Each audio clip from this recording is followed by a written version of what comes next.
Just let me know.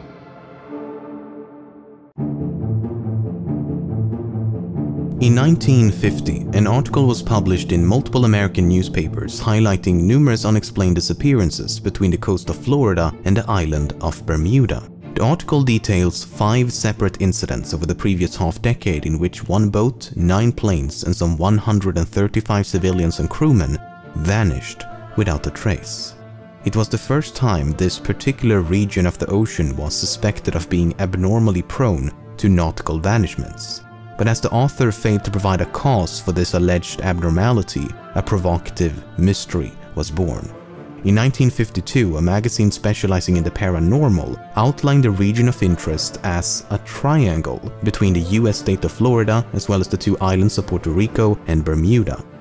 If this triangular shape seems almost arbitrarily selected, it's because it was. The author makes no attempt to justify their selection of this shape. Once this idea of an enigmatic triangle had been thrust upon the world, its eventual name was inevitable. A 1964 issue of the American pulp fiction magazine Argosy featured a cover with the caption, "Lost in the Bermuda Triangle." The article inside covers many of the same vanishments as the previous 2, but with a severely embellished narrative, complete with fictitious quotes and alarming suppositions. Which is exactly what you'd expect from a magazine predominantly about fiction. Few would suppose a magazine with a sensational cover like this to supply them with a scientifically sound and comprehensively researched analysis. And why would you? Argosy was targeting a very specific crowd. Those who seek to be entertained by mysteries, not those who seek to understand them. The Bermuda Triangle is, and has always been, a mystery for mystery's sake, the very definition of a legend.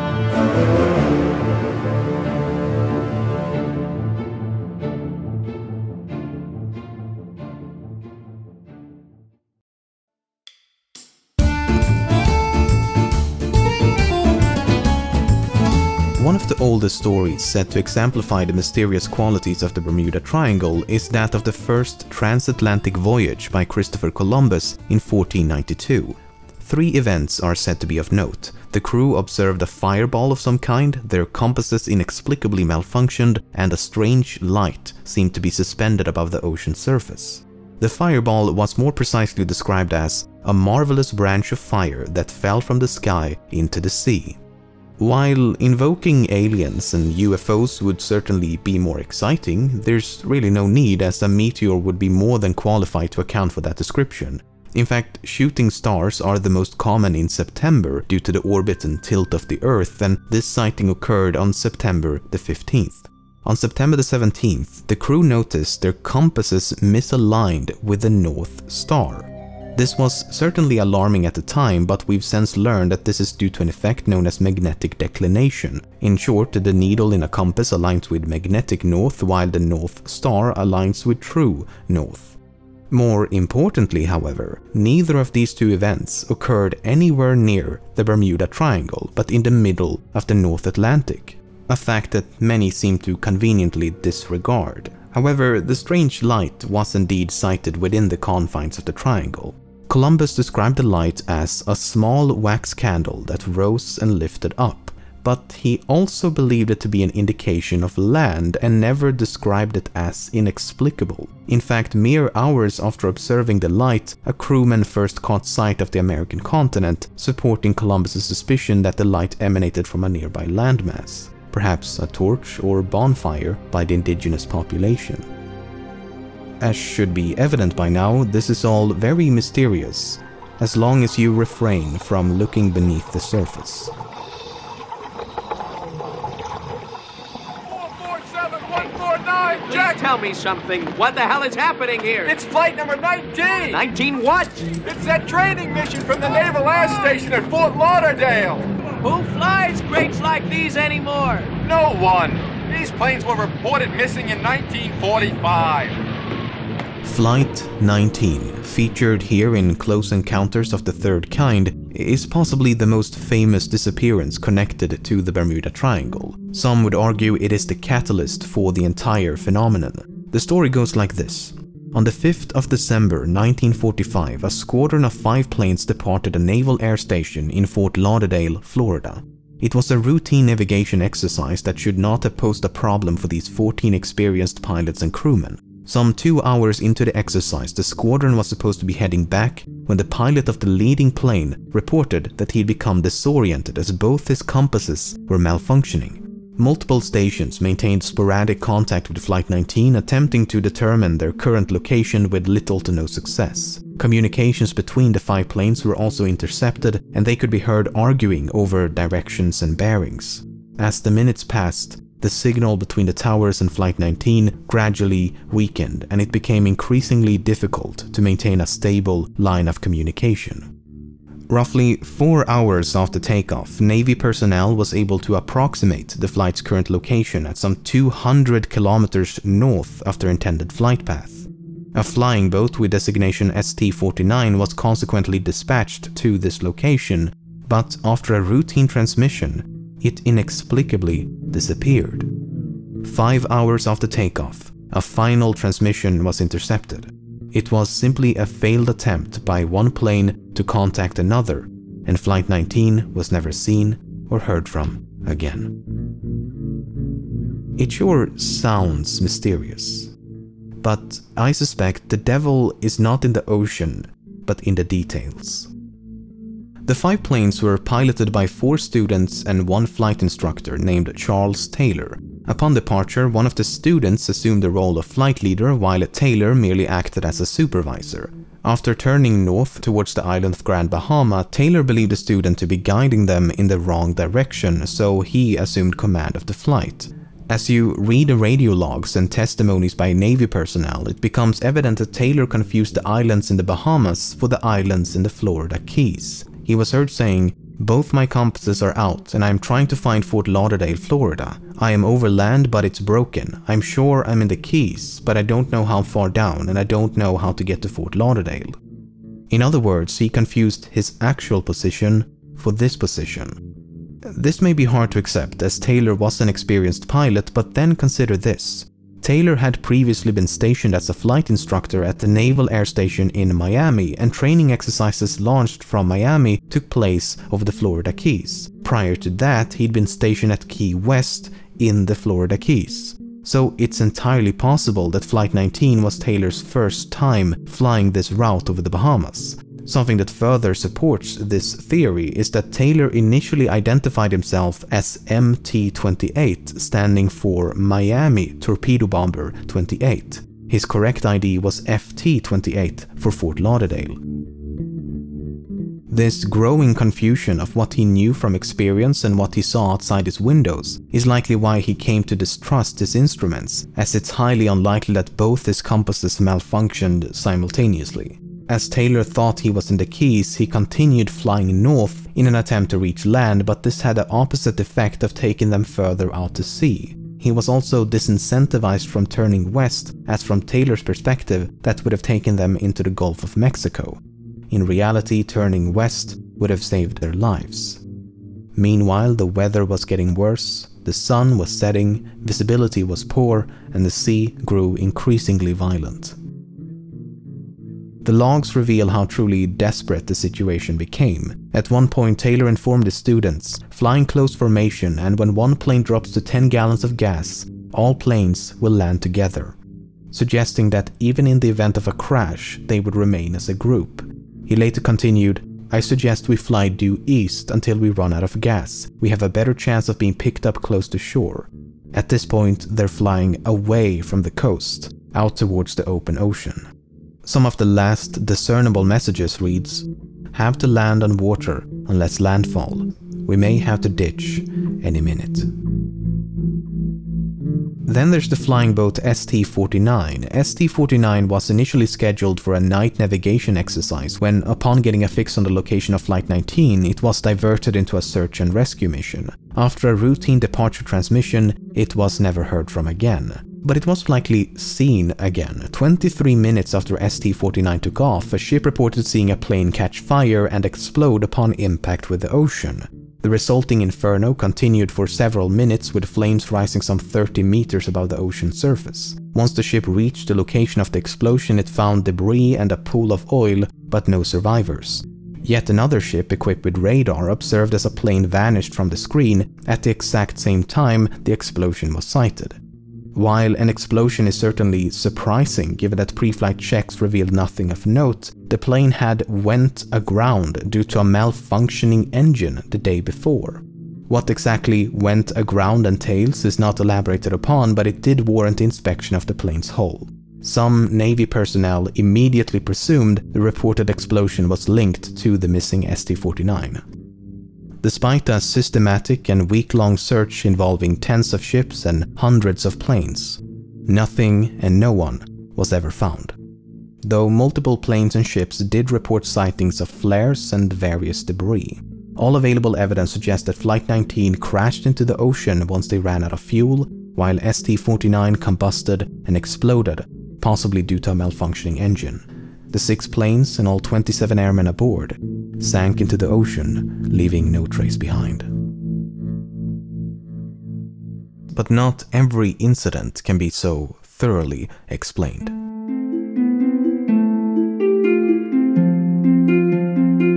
On the 17th of January 1949, a plane known as the Star Ariel departed Bermuda for Kingston, Jamaica. An hour into the flight, the pilot made a routine transmission with no indication of alarm, but the plane was never seen or heard from again.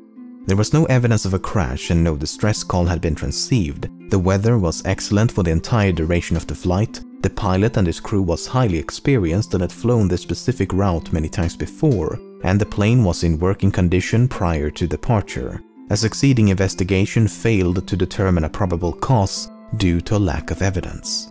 But what makes this even more mysterious is that a sister plane known as the Star Tiger had vanished under similar circumstances the year before. On January the 30th, 1948, the Star Tiger disappeared while approaching Bermuda from the east. The pilot and the rest of the crew were highly experienced, but the weather was not ideal with strong winds and heavy rain. The strong winds had blown the plane off course just an hour before their last transmission, and they were never seen or heard from again. The succeeding investigation concluded, "In closing this report, it may truly be said that no more baffling problem has ever been presented for investigation. What happened in this case will never be known, and the fate of Star Tiger must remain an unsolved mystery." But even in information-deprived cases like these, natural explanations do exist. For example, the accident report of the Star Tiger revealed that the plane had been poorly maintained and known defects remained unrectified. Subsequent investigations also found that this particular type of airplane had a heater in the cabin that was prone to malfunction, and due to poor design, there was a chance of combustion and explosion. 2 pilots experienced with this type of aircraft believed this was a real possibility, and one of them stated, "My theory is that hydraulic vapor escaped from a leak which got onto a hot heater and caused an explosion."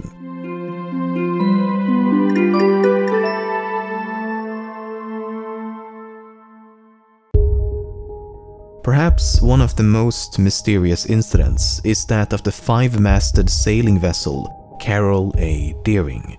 On January the 9th, 1921, the Deering departed the island of Barbados and set sail for Norfolk, Virginia.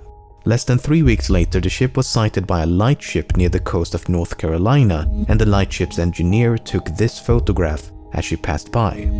The person at the helm of the Deering hailed the lightship and used a megaphone to inform them that they had lost both their anchors. The ship then progressed up the coast towards Norfolk, but she never arrived. 2 days after the sighting by the lightship keepers, the Deering was located by the Coast Guard. The ship had run aground in an area known as the Diamond Shoals and appeared to have been abandoned. This was confirmed once the ship was boarded a few days later, and the ship's log, the crew's personal belongings, key navigational equipment, various documents, 2 lifeboats, as well as the ship's 2 anchors were found to be missing. Furthermore, the steering wheel and other equipment also appeared to have been intentionally destroyed with a sledgehammer. There was no sign of the 11 crewmen, and they have never been seen or heard from since.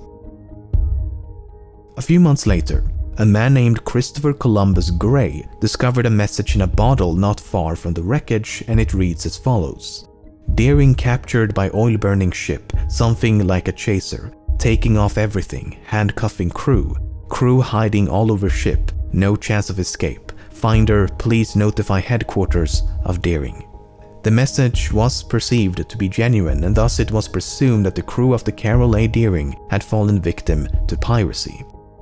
But then, a few months after that, handwriting experts proved that Gray himself had written the message and that the entire thing was a hoax. But Gray may not have been too far off, as there is evidence to suggest that a mutiny took place. The US State Department issued a statement at the time in which they wrote, "There is every suspicion of foul play." First of all, the person who hailed the lightship was not the captain. He was described by the lightship keeper as a red-headed man with a Scandinavian accent. So, me without a soul. While this description could not have been that of the captain, it was descriptive of the other crewmen, most of which were Danes, which of course only strengthens the possibility of mutiny. Secondly, later investigations found that the relationship between the captain and the crew was strenuous at best. Prior to departing Barbados, both the captain and the first mate spoke ill of each other, and the captain was concerned that the crew might turn on him. The first mate had also requested a ship of his own, and when this request was denied, he boasted that he would get the captain before they reached their destination. The first mate was subsequently arrested because of this, but was later bailed out by the captain himself, who forgave him for what he'd said. So there's plenty of evidence to suspect a mutiny. Nevertheless, this cannot fully explain why the ship was subsequently abandoned or why the crew disappeared so completely. But it gets even stranger. Soon after the Deering had passed the lightship, yet another vessel appeared. It was a large steamship painted black, roughly sailing in the wake of the Deering. When the lightship hailed the vessel, not only was the hail ignored, but the crewmen unfurled a canvas to cover the ship's nameplate before speeding away. Some have speculated that this could have been the American steamship SS Hewitt that vanished around the same time, but unless further evidence can be unraveled, there is no way to know. So perhaps Gray was unintentionally correct. Perhaps the mysterious vessel was indeed a pirate ship chasing down the Deering. Or perhaps the crew conspired to commit mutiny. In either case, numerous elements are at best difficult to explain.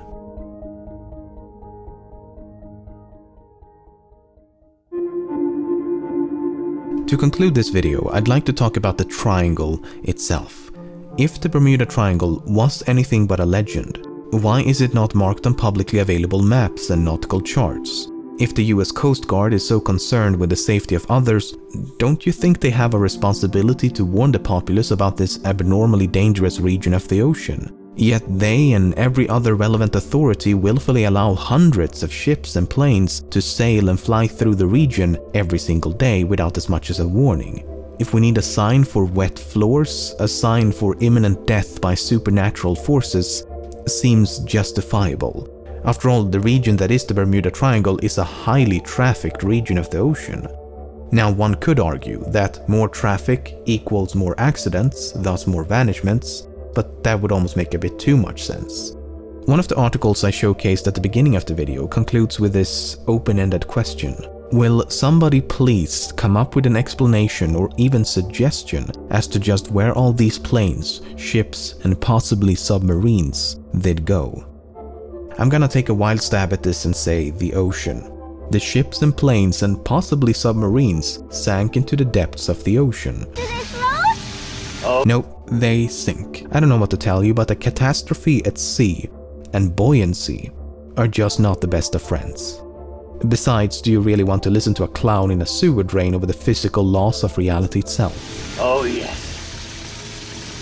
They float, Georgie. They float. Okay, maybe I'm overtly facetious at this point, but the absurdity of this phenomenon is also what makes it so fascinating to me.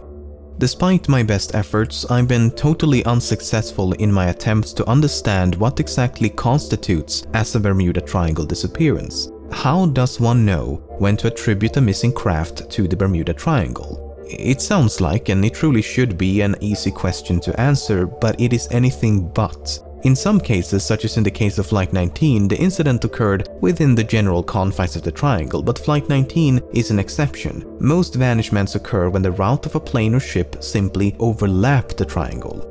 In 1963, a ship known as the SS Marine Sulphur Queen departed a harbor in Beaumont, Texas, heading for Norfolk, Virginia. Her last known location was here, but then she just vanished, as if sinking into some inexplicable abyss. Her disappearance is blamed on the powers of the triangle, despite the fact that the ship is just as likely to have disappeared in the Gulf of Mexico. In fact, the Coast Guard believes she disappeared just before reaching the Florida Keys, but what do they know? In 1954, a plane disappeared while traveling between the US state of Maryland and the Azores. It is said to be a victim of the Bermuda Triangle despite being outside its boundaries. It's even more embarrassing in the case of the aforementioned Carol A. Deering, as she safely traversed the entire Bermuda Triangle, only to go all hocus pocus once she had cleared it. Proponents will often justify these inclusions by invoking arguments of adjacent regions. In other words, disappearances in close proximity of the triangle should be considered part of the triangle. Okay, but how far do these adjacent regions extend? Is the Gulf of Mexico an adjacent region? The Caribbean Sea? The coast of Brazil? The coast of Nova Scotia? The entire North Atlantic, perhaps? If that's the case, why even bother with a triangle to begin with? I've compiled a list of some 40 disappearances said to be connected to the Bermuda Triangle, and if they are all to be included, I think we need a bigger triangle. If anything, the true mystery behind the Bermuda Triangle is why people so adamantly insist upon it being mysterious. As far as I can tell, there is nothing uniquely conspicuous about this location as compared to the rest of the ocean. Ships and planes vanishing without a trace is unfortunately quite common and certainly not limited to a corner of the North Atlantic Ocean. The amount of vanishments in a given area is largely dependent on factors such as the amount of traffic, the frequency of adverse meteorological phenomena, and the presence of powerful oceanic currents. The Bermuda Triangle ticks all three boxes. There's a ton of traffic, it is frequently invaded by hurricanes and storms, and it is intersected by the Gulf Stream.